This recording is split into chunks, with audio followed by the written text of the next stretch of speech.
J'étais en train de ranger les tiroirs du bureau de Pierre quand mes doigts ont touché une enveloppe de papier épais, doré. Je l'ai ouverte sans réfléchir. C'était une invitation de mariage, avec le nom de mon mari gravé en lettres dorées. Et la mariée, ce n'était pas moi. Pierre Arnaud et Cécile Moreau ont l'honneur de vous inviter à célébrer leur union le 15 juin 2019. Mes mains ont commencé à trembler. 2019, 2 ans avant notre propre mariage. L'invitation est tombée au sol comme une bombe silencieuse. Mon cœur battait si fort que j'entendais le sang pulser dans mes oreilles. Les murs de notre appartement haussmannien du 7e arrondissement semblaient se refermer sur moi. J'ai regardé autour de moi. Les meubles d'époque que nous avions choisis ensemble chez l'antiquaire de Saint-Germain, les roses blanches qu'il m'apportait chaque vendredi, le parfum de café qui flottait encore dans l'air depuis notre petit déjeuner romantique de ce matin. Tout semblait soudain faux, comme un décor de théâtre. Pierre était parti tôt pour un rendez-vous client. Une rénovation importante à Neuilly, avait-il dit en m'embrassant sur le front. Neuilly. Ce nom résonnait maintenant différemment dans ma tête. J'ai ramassé l'invitation avec des gestes mécaniques. Le papier était luxueux, exactement le type que Pierre appréciait. L'église mentionnée, Saint-Sulpice, la même où nous nous étions mariés en septembre 2021. Mon estomac s'est noué. Comment était-ce possible? Pierre n'avait jamais mentionné de Cécile Moreau. En 3 ans de relation, puis 2 ans de mariage, jamais ce nom n'était sorti de sa bouche. J'ai essayé de me raccrocher à la logique. Peut-être était-ce une invitation d'un cousin éloigné qui portait le même nom, mais l'adresse de retour était celle de notre quartier. La lumière dorée de cette fin d'après-midi parisienne entrait par les grandes fenêtres, mais elle ne me réchauffait plus. J'ai senti mes jambes faiblir. Je me suis assise dans le fauteuil Voltaire que Pierre avait insisté pour acheter lors de notre emménagement. Pour donner du caractère à notre salon, disait-il. Caractère. Mensonge, plutôt. J'ai regardé ma main gauche. L'alliance en platine brillait encore, mais elle semblait soudain peser une tonne. Margot Dubois Arnaud. C'était mon nom depuis 2 ans. Mon identité. Ma vie. Qui était cette Cécile Moreau? J'ai respiré profondément, tentant de calmer les battements erratiques de mon cœur. Il devait y avoir une explication rationnelle. Pierre était architecte, reconnu dans son domaine. Nous vivions une vie parfaite, ou du moins, je le croyais. Nos week-ends à Deauville, nos dîners dans les meilleurs restaurants parisiens, nos discussions passionnées sur l'art et l'architecture, mais quelque chose au fond de moi murmurait que cette perfection avait toujours été trop belle pour être vraie. Le bruit de la clé dans la serrure m'a fait sursauter. Pierre rentrait plus tôt que prévu. J'ai glissé rapidement l'invitation dans ma poche et j'ai couru vers la cuisine, feignant de préparer le dîner. Mes mains tremblaient encore en sortant les légumes du réfrigérateur. « Bonsoir, ma chérie », a-t-il dit en m'embrassant dans le cou, comme chaque soir depuis 5 ans. Sa barbe de 3 jours chatouillait ma peau, son parfum Hermès m'enveloppait. Tout était exactement comme d'habitude. Et pourtant, tout avait changé. « Comment s'est passé ton rendez-vous » ai-je demandé, ma voix étrangement normale malgré le chaos dans ma tête. « Oh, tu sais, les clients de Neuilly », a-t-il répondu en desserrant sa cravate Hermès. « Ils veulent toujours du grandiose sans vouloir payer le prix. Mais je crois que j'ai réussi à les convaincre. » Neuilly. Encore ce mot. Mon cœur s'est accéléré, mais j'ai continué à couper mes courgettes méthodiquement. Avant de continuer cette histoire qui a complètement bouleversé ma vie, n'oubliez pas de nous dire en commentaire d'où vous écoutez notre histoire et abonnez-vous à la chaîne pour plus de témoignages comme celui-ci. Ce soir-là, allongé à côté de Pierre qui dormait paisiblement, j'ai fixé le plafond pendant des heures. L'invitation était cachée dans mon sac à main. Dans l'obscurité, je voyais encore ces lettres dorées. Cécile Moreau, un nom qui allait changer ma vie à jamais. Mais je ne savais pas encore que cette découverte n'était que le premier de nombreux secrets que Pierre m'avait cachés. Le lendemain matin, j'ai attendu que Pierre termine son café du matin et ses croissants au beurre poilâne. Il lisait le Figaro comme chaque jour, commentant les nouvelles d'architecture et d'urbanisme avec cette assurance qui m'avait séduite au début.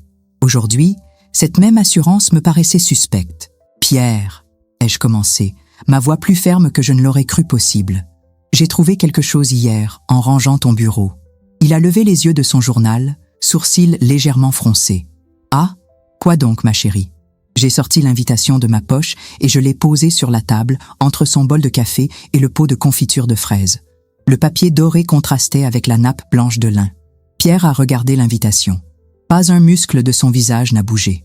Pas un clignement d'œil. Rien. Cette absence totale de réaction m'a glacé le sang plus qu'un cri de surprise. Pierre Arnaud et Cécile Moreau.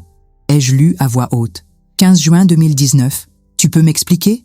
Il a pris l'invitation, l'a examinée quelques secondes, puis a éclaté de rire. Un rire léger, presque amusé. Mon Dieu, Margot, tu m'as fait peur. Il a secoué la tête, souriant. C'est une erreur d'imprimerie, ma chérie. Tu te souviens de mon cousin Pierre, de Marseille? Il devait épouser cette Cécile, mais l'imprimeur s'est trompé et a mis notre adresse au lieu de la sienne. J'avais complètement oublié cette histoire. Son explication était fluide, naturelle. Trop naturelle. Ton cousin? Ai-je insisté. Tu ne m'as jamais parlé d'un cousin Pierre. Mais si, voyons. Il a repris son journal, l'air décontracté.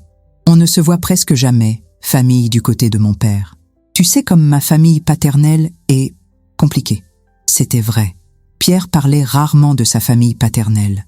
Sa mère était décédée quand il était jeune et son père s'était remarié avec une femme qu'il n'appréciait pas. Mais un cousin dont l'invitation de mariage arrivait chez nous? Et pourquoi cette invitation était-elle dans ton bureau? Ai-je demandé. Parce que je l'avais gardée pour rire de l'erreur. Tu vois bien que c'est ridicule. Il m'a regardé avec cette expression que je connaissais bien, celle qu'il prenait quand il trouvait mes questions un peu excessives. Margot, ma chérie, tu deviens parano. C'est le stress du travail? Parano. Le mot a résonné dans ma tête comme une gifle. Pierre avait cette capacité à retourner les situations, à me faire douter de moi-même.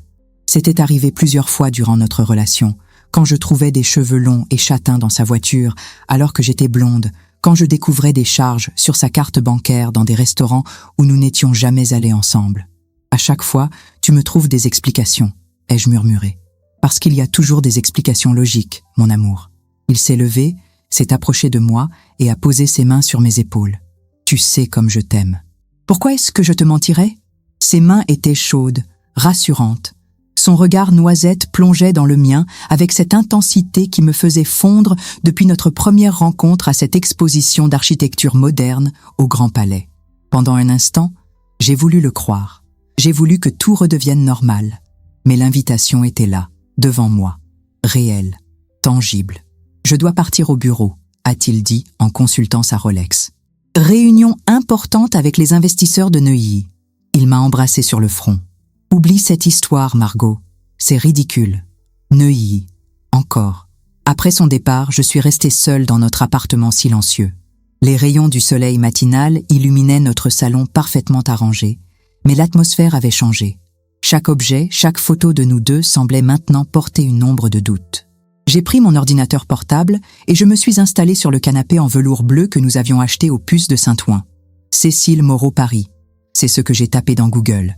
Les résultats sont apparus immédiatement. LinkedIn, Facebook, Instagram, un site professionnel.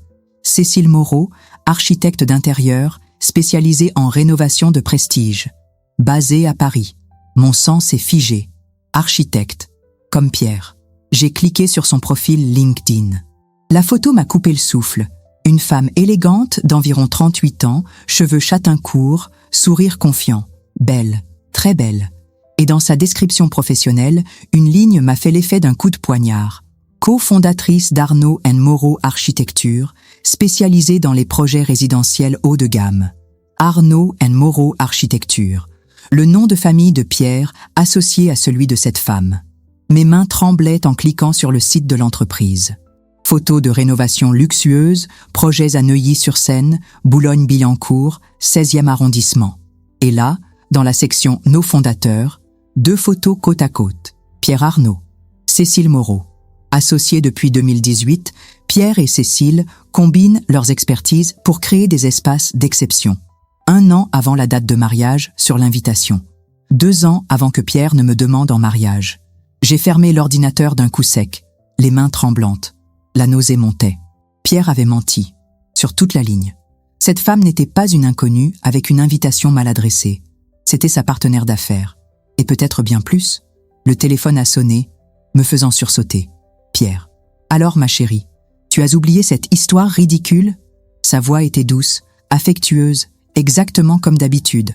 Oui, ai-je menti. Tu avais raison. Parfait. Je rentre vers 19h. On se fait livrer des sushis? D'accord. Après avoir raccroché, je suis restée immobile, l'appareil encore à la main. 5 ans de relation. 5 ans à croire chaque mot, chaque explication, chaque justification. 5 ans à me faire dire que j'étais paranoïaque quand mon instinct me soufflait que quelque chose clochait. J'ai rouvert l'ordinateur. Cette fois, j'ai cherché Cécile Moreau Instagram. Son profil était public. Des photos de ses projets de décoration, quelques selfies, des images de voyage. Et là, dans une story à la une intitulée « Famille », j'ai vu ce qui m'a définitivement ôté tous mes doutes. Une photo d'une petite fille d'environ 8 ans, cheveux châtains, sourire éclatant. La légende, ma puce Sophie lors de sa communion. Elle grandit si vite. Sophie, la nièce dont Pierre parlait parfois. La fille de mon frère décédé, disait-il. Je l'aide financièrement, c'est normal.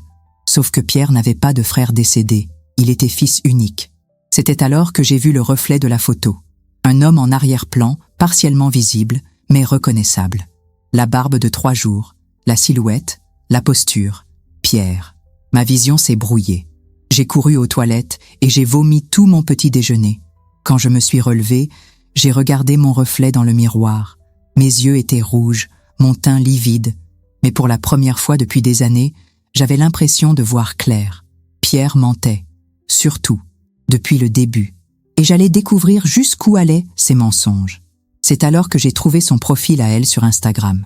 Cécile Moreau. Et la photo de profil m'a glacé le sang. La photo de profil de Cécile Moreau me montrait exactement ce que je redoutais. Une femme épanouie, rayonnante, dans ce qui ressemblait à un jardin privé. Mais ce n'était pas son sourire qui m'avait glacé le sang, c'était l'arrière-plan. Cette terrasse en teck, ces jardinières en terre cuite, cette pergola en bois blanc, je reconnaissais cet endroit. C'était la maison de campagne dont Pierre me parlait parfois. Une propriété familiale à Neuilly-sur-Seine, disait-il. Trop de souvenirs douloureux pour y retourner.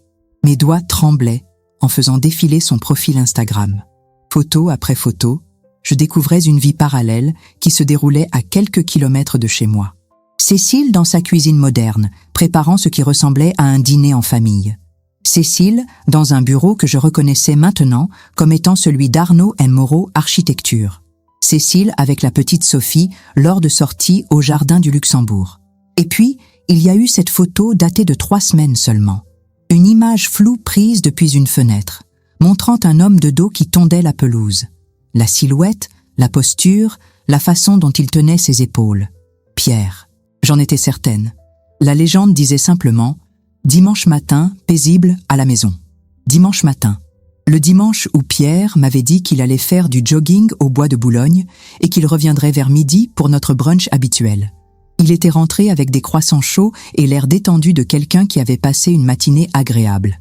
J'ai continué ma fouille numérique.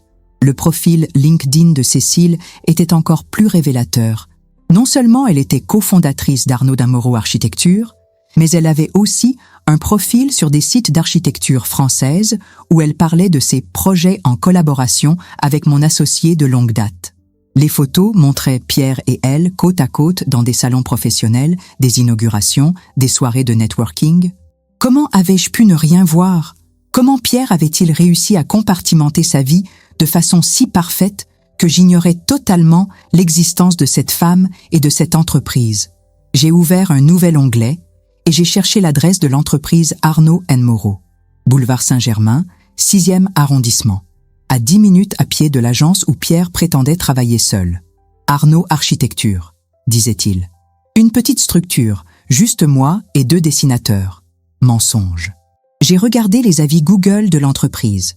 Clients satisfaits qui parlaient de l'équipe formidable que forment Pierre et Cécile, de leur complicité professionnelle remarquable, de leur vision commune de l'architecture contemporaine. Un avis récent mentionnait même un couple d'architectes passionnés qui transforment vraiment vos rêves en réalité. Un couple. Ma respiration s'est accélérée. J'ai fermé l'ordinateur et je me suis dirigée vers la salle de bain. Dans le miroir, mon reflet me renvoyait l'image d'une femme que je ne reconnaissais plus. Mes joues étaient creuses, mes yeux cernés. Depuis quand avais-je cet air fatigué? Et puis, comme un flash, j'ai repensé à tous ces petits détails que j'avais ignorés. Les week-ends où Pierre partait soi-disant chez des clients. Ses retours tardifs le mercredi soir. Réunions de chantier qui s'éternisent. Ses voyages d'affaires à Lille, Marseille, Lyon, dont il revenait toujours avec des anecdotes vagues et des souvenirs génériques. Mais le plus troublant, c'était cette aisance financière que je n'avais jamais vraiment questionnée. Notre appartement dans le 7e, les week-ends à Deauville, les restaurants étoilés, ma bague de fiançailles qui avait coûté plus que mon salaire annuel d'architecte. Comment un architecte indépendant avec une petite structure pouvait-il se permettre un tel train de vie? Sauf s'il n'était pas vraiment indépendant. Sauf s'il dirigeait une entreprise prospère avec une associée ou une épouse. J'ai rouvert l'ordinateur, cette fois pour chercher des informations officielles. Le registre du commerce était accessible en ligne. J'ai tapé « Arnaud & Moreau Architecture ». L'entreprise existait depuis 2018. Capital social, 100 000 €. 2 associés à parts égales, Pierre Arnaud et Cécile Moreau. Adresse personnelle de Pierre inscrite au dossier, 15 rue des Acacias, Neuilly-sur-Seine. Pas notre adresse du 7e arrondissement, une adresse à Neuilly. J'ai cherché cette adresse sur Google Street View. Une belle maison bourgeoise avec un jardin, une terrasse en teck, des jardinières en terre cuite. La maison que j'avais vue en arrière-plan des photos de Cécile. Mes mains tremblaient tellement que j'ai eu du mal à taper l'adresse dans un nouveau moteur de recherche.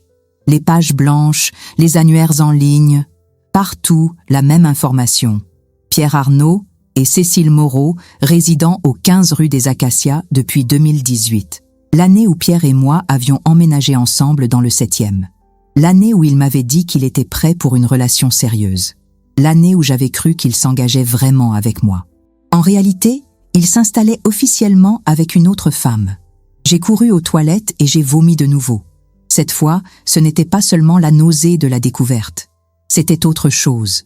Une sensation familière que j'avais ressentie quelques semaines plus tôt, mais que j'avais attribuée au stress du travail.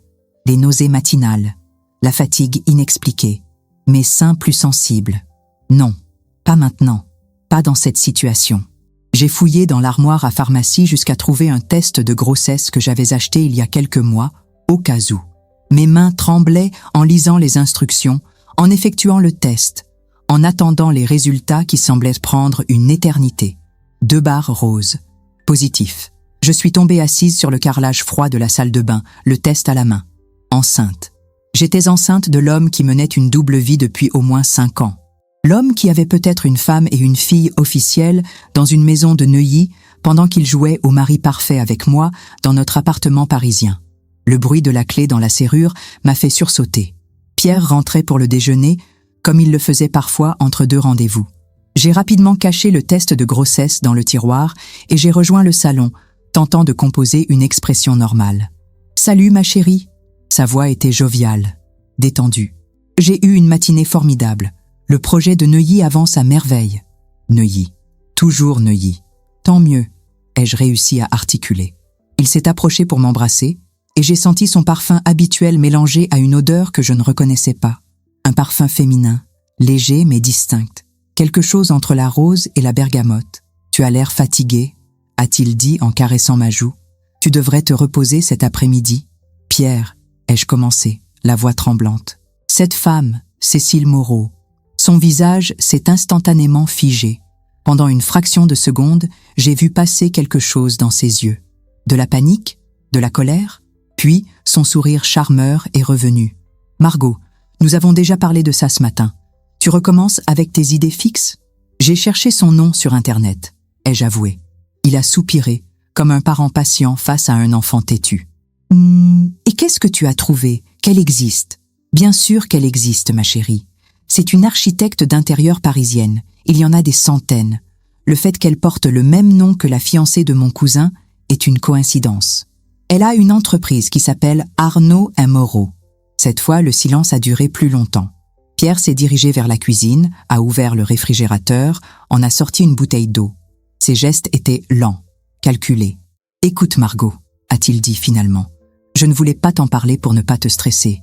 Mais cette femme, elle me harcèle professionnellement depuis des mois.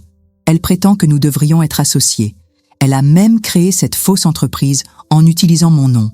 J'ai mis mon avocat sur l'affaire. » Sa voix était calme, convaincante, presque crédible. « C'est pour ça que je ne voulais pas que tu t'en mêles. Cette femme est dérangée. Mais quelque chose au fond de moi murmurait que c'était Pierre qui était dérangé. Et j'étais enceinte de ces mensonges. Pierre a quitté l'appartement vers 14 heures pour son rendez-vous de l'après-midi, mais pas avant de m'avoir embrassé longuement et de m'avoir dit qu'il m'aimait. Ne te tracasse plus avec ces histoires, ma chérie. Concentre-toi sur nous. Nous. Le mot résonnait différemment maintenant que je savais que j'étais enceinte. Une fois seule, j'ai ressorti le test de grossesse de sa cachette. Les 2 barres roses étaient toujours là, me fixant comme un verdict. Je portais l'enfant d'un homme qui me mentait depuis des années. L'ironie était cruelle. J'ai pris mon téléphone et j'ai appelé mon gynécologue pour prendre rendez-vous. La réceptionniste a pu me proposer un créneau le lendemain matin. « Félicitations, Madame Dubois-Arnaud », a-t-elle dit avec enthousiasme quand je lui ai expliqué la raison de ma visite. Dubois-Arnaud. Ce nom composé que j'avais adopté avec tant de fierté après notre mariage me paraissait maintenant ridicule.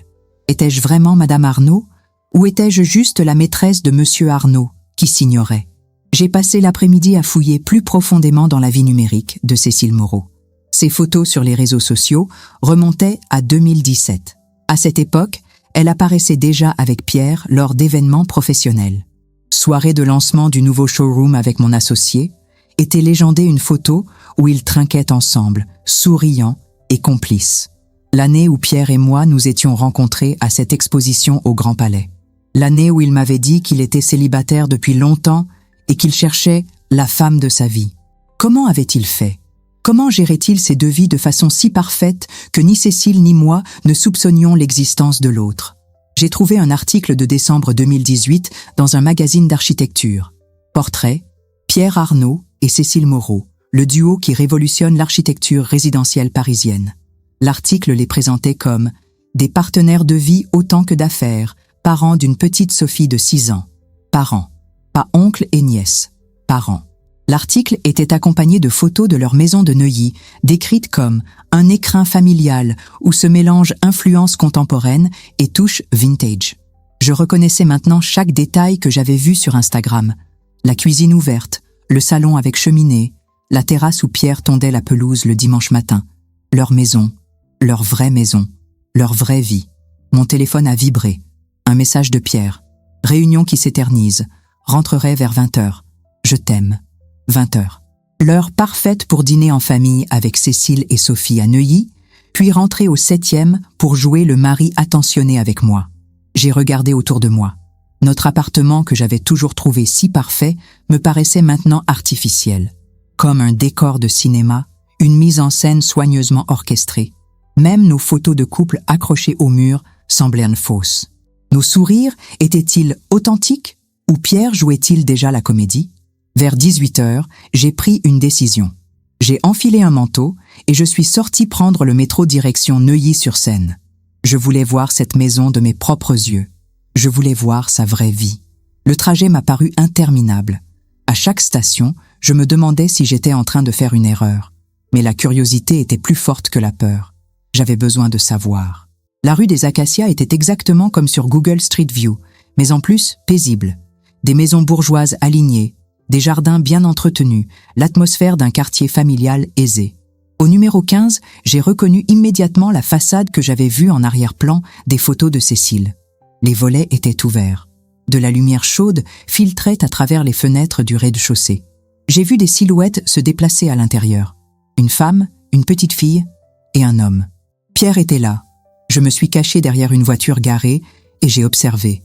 Ils étaient dans ce qui semblait être la salle à manger. Pierre aidait Sophie avec ce qui ressemblait à ses devoirs pendant que Cécile préparait le dîner. Une scène de famille parfaitement normale, parfaitement heureuse. Pierre riait à quelque chose que Sophie venait de dire. Il ébouriffait ses cheveux avec tendresse. Le même geste qu'il faisait parfois avec moi quand il trouvait que je disais quelque chose d'amusant. Cécile s'est approchée et a posé un baiser sur sa joue avant de poser une assiette devant lui. Un geste naturel, habituel. Le geste d'une femme qui partage sa vie avec cet homme depuis longtemps. J'ai senti les larmes monter. Pas seulement de tristesse, mais de rage. Rage d'avoir été manipulée si longtemps. Rage d'être enceinte de cet homme qui vivait une double vie. Rage de réaliser que j'étais peut-être l'autre femme depuis le début, sans le savoir. Mon téléphone a vibré. Un message de Pierre. « Ma chérie, finalement je vais rentrer plus tard. Problème technique sur le chantier à régler d'urgence. ne m'attend pas pour dîner. J'étais là, à 50 mètres de lui, et il me mentait encore. Il était tranquillement en train de dîner en famille pendant qu'il m'envoyait des excuses bidons. C'est à ce moment-là que j'ai pris ma décision. Je ne pouvais plus continuer à vivre dans cette mascarade. Mais je ne pouvais pas non plus me contenter de partir sans comprendre. J'avais besoin de savoir depuis quand cette situation durait. J'avais besoin de savoir qui était vraiment Pierre Arnaud. Et surtout, j'avais besoin de savoir ce que j'allais faire de cette grossesse. Le lendemain matin, Pierre est parti tôt comme d'habitude. « Grosse journée », a-t-il dit en m'embrassant. « Mais ce soir, on se fait un bon dîner en amoureux, d'accord ? J'ai une surprise pour toi. » Une surprise. J'avais aussi une surprise pour lui. Dès qu'il a quitté l'appartement, j'ai pris mon ordinateur et j'ai commencé à chercher des informations plus officielles. Les actes de mariage sont publics en France. Il me fallait juste savoir où chercher. J'ai commencé par la mairie du 7e arrondissement, où nous nous étions mariés, puis celle de Neuilly. Et c'est là que j'ai trouvé ce que je cherchais. Acte de mariage du 15 juin 2019. Pierre Arnaud et Cécile Moreau. Témoins, les parents de Cécile et un collègue architecte. Pierre était marié à Cécile Moreau depuis 2019, 2 ans avant notre propre mariage. Notre mariage n'était pas valide. Légalement, Pierre était bigame. Et moi, j'étais sa maîtresse officieuse qui s'ignorait. J'ai imprimé l'acte de mariage et je l'ai posé sur la table de la cuisine, à côté du test de grossesse. Les preuves étaient là, noir sur blanc. Quand Pierre est rentré ce soir-là avec un bouquet de roses et une bouteille de champagne, son sourire s'est figé en voyant les documents sur la table. Surprise, ai-je dit d'une voix que je ne reconnaissais pas. Pour la première fois depuis que je le connaissais, Pierre Arnaud était à court de mots. Mais ce que j'ignorais, c'est qu'il y avait encore d'autres surprises qui m'attendaient. Pierre est resté planté devant la table pendant ce qui m'a semblé une éternité, fixant l'acte de mariage et le test de grossesse comme s'il s'agissait d'objets extraterrestres. Son visage était passé par toutes les couleurs, blanc de surprise, rouge de colère, puis de nouveau livide. « Margot », a-t-il commencé, sa voix habituellement si assurée devenant hésitante. « Je peux tout expliquer. »« Vraiment ?» ai-je répliqué, surprise par le calme de ma propre voix. « Tu peux m'expliquer comment tu as réussi à te marier 2 fois ? Comment tu as une fille de 8 ans que tu fais passer pour ta nièce ? Comment tu mènes 2 vies depuis des années ?» Il s'est assis lourdement sur une chaise, a passé ses mains dans ses cheveux. Pour la première fois, Pierre Arnaud paraissait vulnérable, désarçonné. « C'est compliqué », a-t-il murmuré. « Non, Pierre, c'est simple. Tu es un menteur. Et moi, je suis enceinte d'un bigame. » Le mot « enceinte » l'a fait sursauter.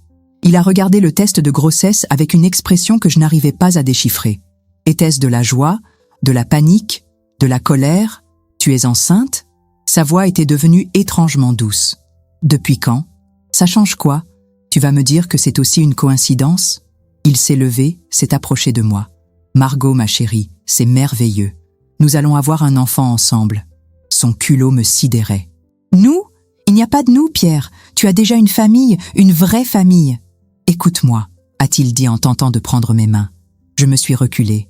Cécile et moi, c'est compliqué.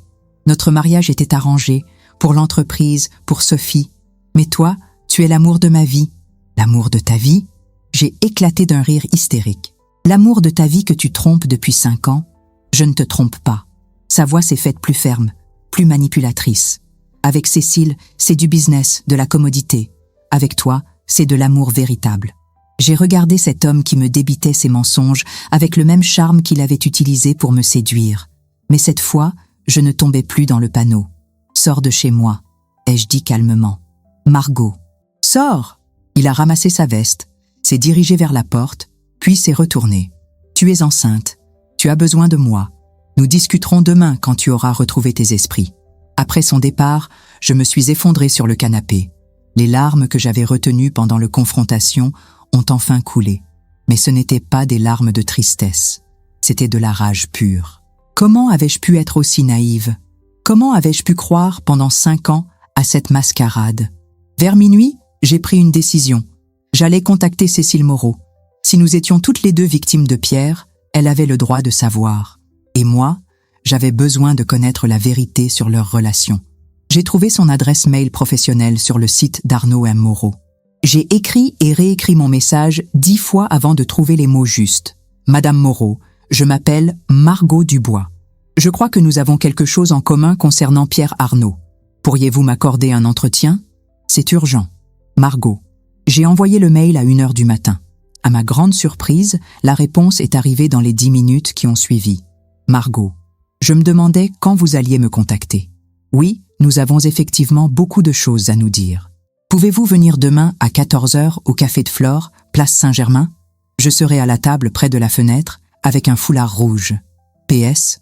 Vous êtes la 3e qui me contacte cette année. Cécile. La 3e. Les mots ont résonné dans ma tête comme une bombe. Il y en avait d'autres. Le lendemain, je suis arrivée au Café de Flore avec 15 minutes d'avance. J'ai commandé un thé et j'ai attendu, les nerfs à vif. À 14h précises, une femme élégante aux cheveux châtain courts est entrée. Elle portait effectivement un foulard rouge et avait l'allure sophistiquée que j'avais vue sur ses photos. Cécile Moreau en chair et en os était encore plus impressionnante qu'en photo. Elle dégageait une assurance tranquille, une élégance naturelle qui m'a immédiatement mise mal à l'aise. « Margot ?» a-t-elle demandé en s'approchant. J'ai hoché la tête. Elle s'est assise en face de moi, a commandé un café, puis m'a regardé droit dans les yeux. « Alors, depuis combien de temps êtes-vous avec Pierre ?»« 5 ans. Mariée depuis 2 ans. » Ma voix était à peine audible. Elle a souri, mais c'était un sourire triste. « Mariée ? Il vous a dit que notre mariage n'était pas valide ? Qu'il était célibataire ? Il ne m'a jamais parlé de vous. J'ai découvert votre existence par hasard il y a 2 jours. » Par hasard ? Elle a secoué la tête. Pierre est très fort pour compartimenter sa vie.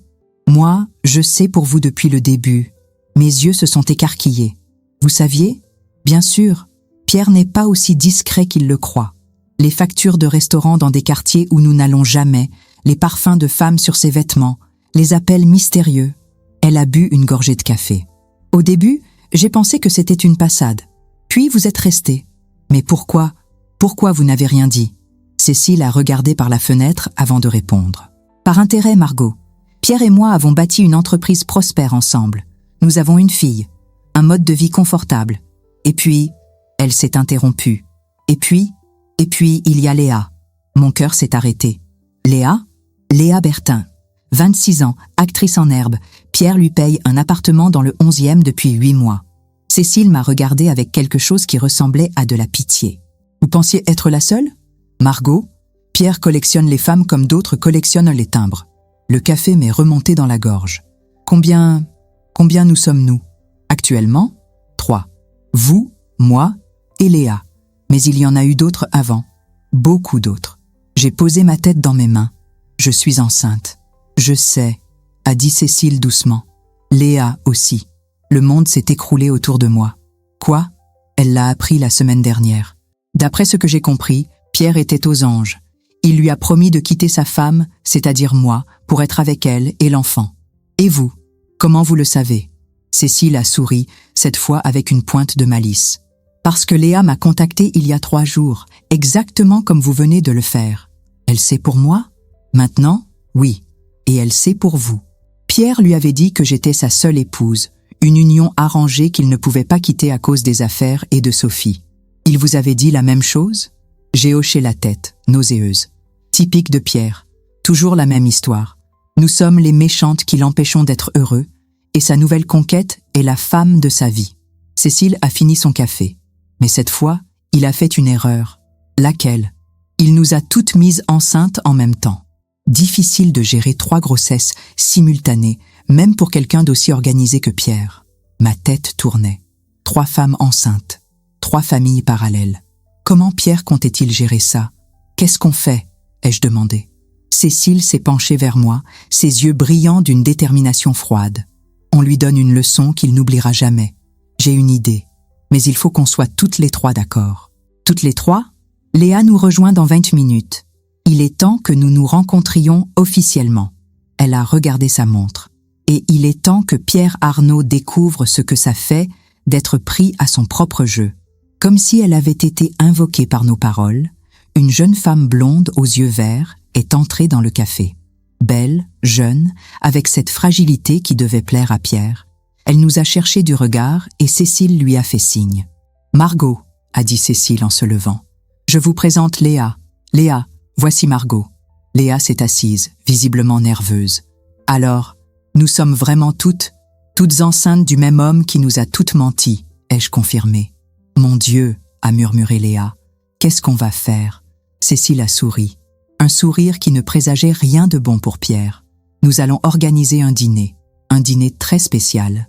Cécile avait tout planifié avec la précision d'un architecte, ce qu'elle était après tout. Le restaurant, l'Ami Jean, 7e arrondissement, le lieu préféré de Pierre pour ses dîners d'affaires importants. La date, vendredi soir, quand Pierre pensait avoir des rendez-vous séparés avec chacune d'entre nous. L'heure, 20h30, pour que tout le restaurant soit témoin. Il faut que ce soit public, avait expliqué Cécile lors de notre réunion de préparation. Pierre déteste les scandales publics. Ça ruinerait sa réputation professionnelle. Léa était la plus nerveuse d'entre nous. À 26 ans, elle découvrait l'ampleur de la manipulation dont elle était victime. « Je pensais vraiment qu'il allait quitter sa femme pour moi », répétait-elle. « Il semblait si sincère. Pierre est toujours sincère quand il ment », avais-je répondu avec amertume. Le vendredi matin, j'ai reçu le message habituel de Pierre. « Ma chérie, dîner d'affaires ce soir. Importante signature de contrat. Je rentrerai tard. Je t'aime. » J'ai répondu « Bonne chance pour ton contrat. Moi aussi je t'aime. » Mensonge pour mensonge. L'après-midi, Cécile m'a appelé. « Léa vient de recevoir exactement le même message que vous. Dîner d'affaires important. » Il lui a dit qu'après ce contrat, il pourrait enfin me demander le divorce. Et vous, qu'est-ce qu'il vous a dit? Qu'il dînait avec des investisseurs potentiels et qu'il devait absolument signer ce soir pour assurer l'avenir de Sophie. Touchant, non? À 20h15, j'étais devant l'Ami Jean, vêtue de ma plus belle robe noire, celle que Pierre préférait.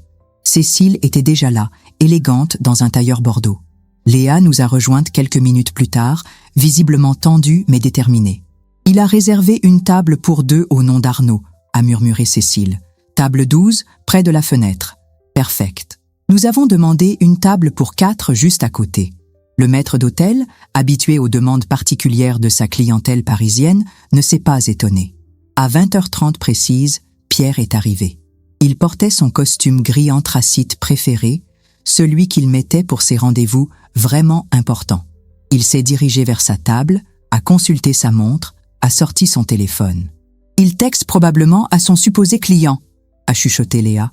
Pierre a commandé une bouteille de Chablis et a continué à consulter son téléphone. Il avait l'air détendu, confiant, dans son élément. « Maintenant », a dit Cécile. Nous nous sommes levés en même temps. J'ai été la première à arriver à sa table. « Bonsoir Pierre ». Il a levé les yeux et j'ai vu la confusion se peindre sur son visage. « Margot, qu'est-ce que tu fais là? Je t'ai dit que j'avais un dîner d'affaires. Oui, j'ai reçu ton message. Je me suis assise en face de lui. Mais j'ai pensé qu'il serait intéressant de rencontrer tes associés. » Cécile s'est approchée et s'est assise à ma droite. « Bonsoir, mon chéri. » La couleur a quitté le visage de Pierre. Ses yeux sont passés de moi à Cécile, puis de nouveau vers moi. « Cécile? Mais comment... »« Oh, nous nous sommes rencontrés, » a dit Cécile avec un sourire radieux. « Nous avons tellement de choses en commun. » Léa s'est glissée sur la chaise restante. « Salut, Pierre. Surprise !» Cette fois, Pierre est devenu blanc comme un linge. Sa bouche s'est ouverte, mais aucun son n'en est sorti. Autour de nous, les autres convives commençaient à jeter des regards curieux vers notre table. 3 femmes, 1 homme, ai-je dit doucement. On dirait le début d'une plaisanterie, non? Pierre a tenté de se lever. Il faut que j'y aille. Il y a une erreur. Assieds-toi, a ordonné Cécile d'une voix glaciale. Nous avons à parler. Il s'est rassis, ses mains tremblant légèrement. Pour la première fois depuis que je le connaissais, Pierre Arnaud était complètement déstabilisé. « Alors ?» a commencé Léa, sa voix plus assurée qu'elle ne l'avait été de toute la semaine. « Parlons de nos grossesses. » Le mot a eu l'effet d'une bombe. Pierre a regardé Léa, puis moi, puis Cécile. « Vous êtes toutes enceintes de toi, ai-je confirmé. « Félicitations, Pierre, tu vas être papa 3 fois dans les mois qui viennent. »« C'est impossible, » a-t-il murmuré. « Vous ne pouvez pas... »« Si, nous pouvons, » a dit Cécile en sortant 3 enveloppes de son sac. Test de grossesse, certificats médicaux, tout y est. Elle a étalé les documents sur la table comme un jeu de cartes. Les preuves étaient là, noir sur blanc.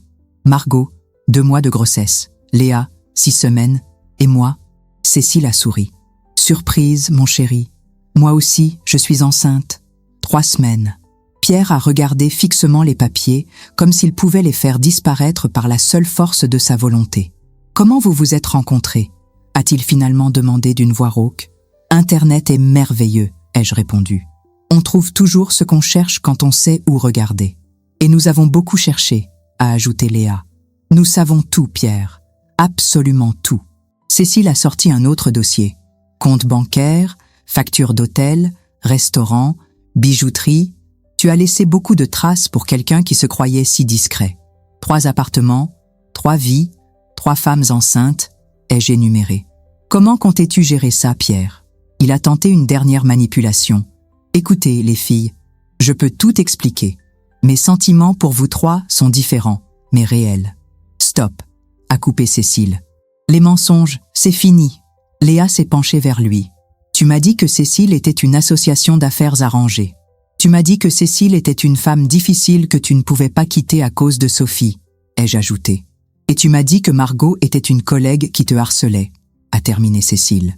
Pierre a regardé autour de lui. Les autres tables nous observaient maintenant ouvertement.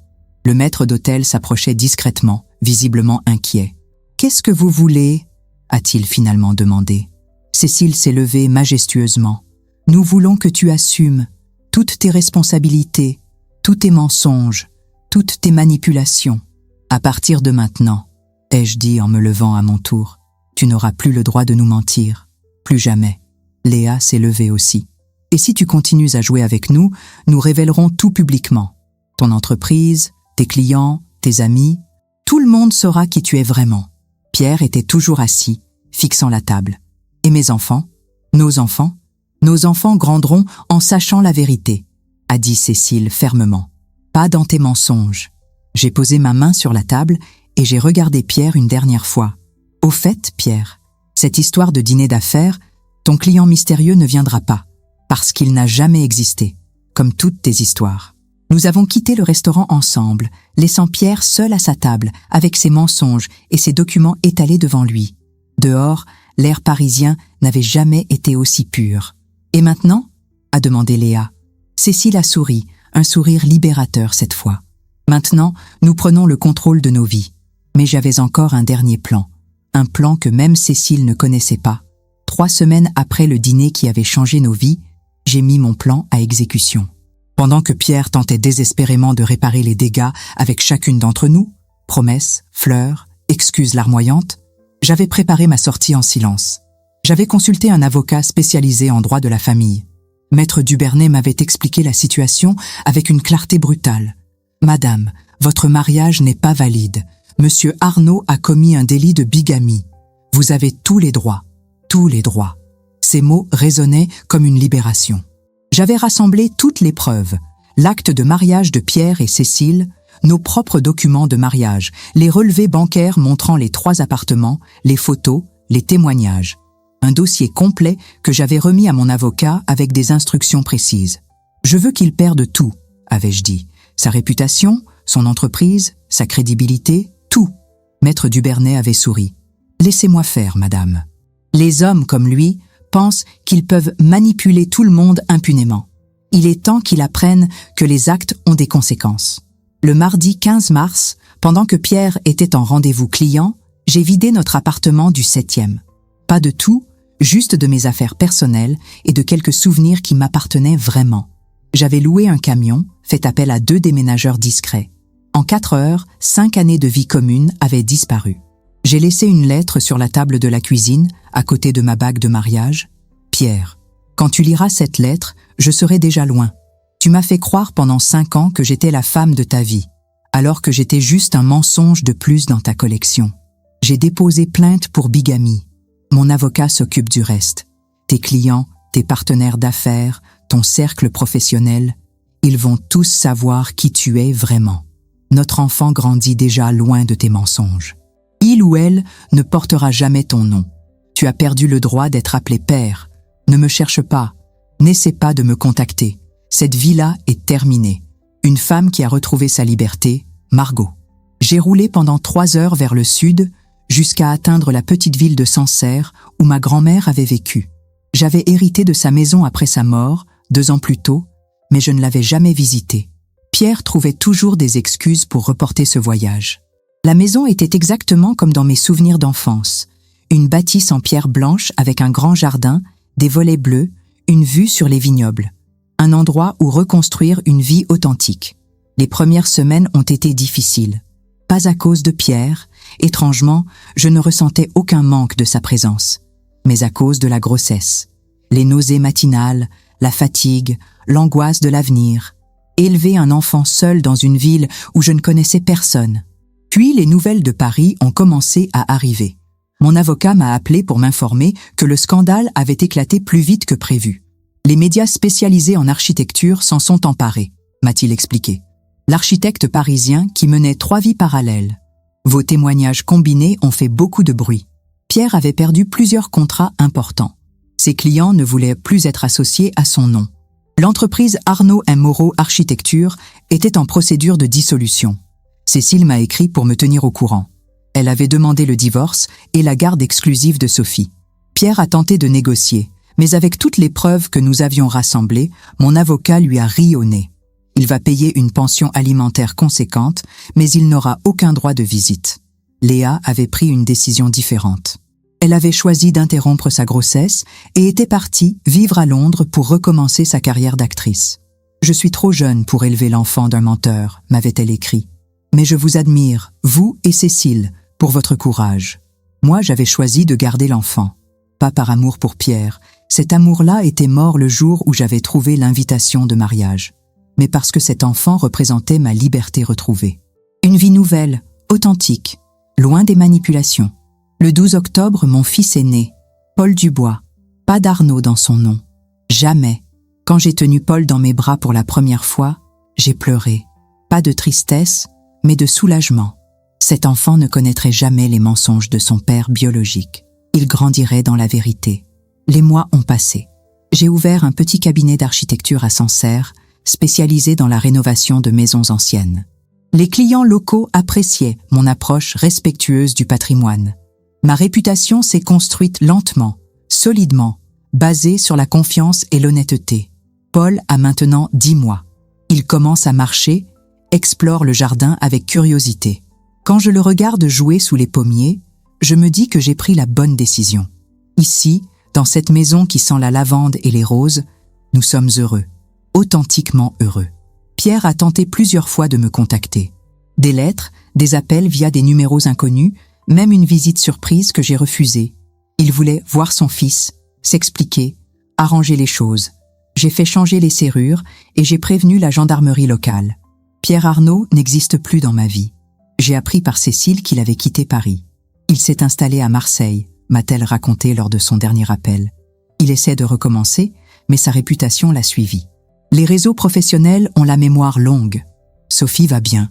Elle a fini par comprendre que son père lui avait menti sur beaucoup de choses. Mais Cécile l'aide à traverser cette période avec l'aide d'une psychologue. Elle est forte, dit Cécile. Plus forte que nous le pensions. Parfois, quand Paul dort et que je me promène dans mon jardin le soir, je repense à ces 5 années avec Pierre. Pas avec nostalgie, mais avec reconnaissance. Cette expérience m'a appris à faire confiance à mon instinct, à ne plus accepter les explications trop faciles, à reconnaître les signes de manipulation. J'aide maintenant d'autres femmes qui vivent des situations similaires. J'ai créé un blog où je partage mon expérience, anonymement.